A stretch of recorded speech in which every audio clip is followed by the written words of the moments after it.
So this is a technique that I never seen mentioned anywhere, but it's something that I kind of grasped from French house tunes or that sort of sound.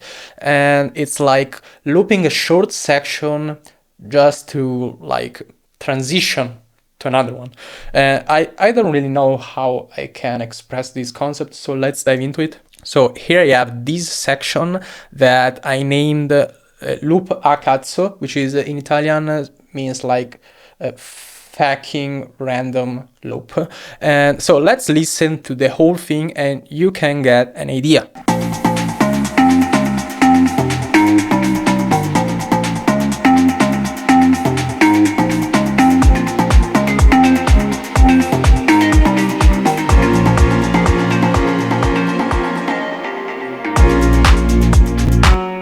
So that's basically it. It's not like build up, it's more like I don't know, that thing that Pharrell's does at the beginning of all his beats, whatever, maybe some sort that DJs do to kind of close the drops and transition to another tune or whatever.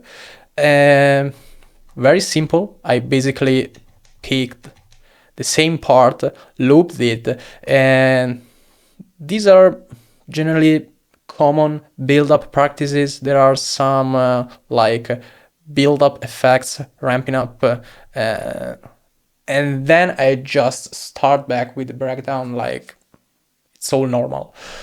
Nothing happened, let's go on with the tune. So hope it inspires you, hope it can like solve some arrangement problem in a track you're stuck with, and let's see you in the next one.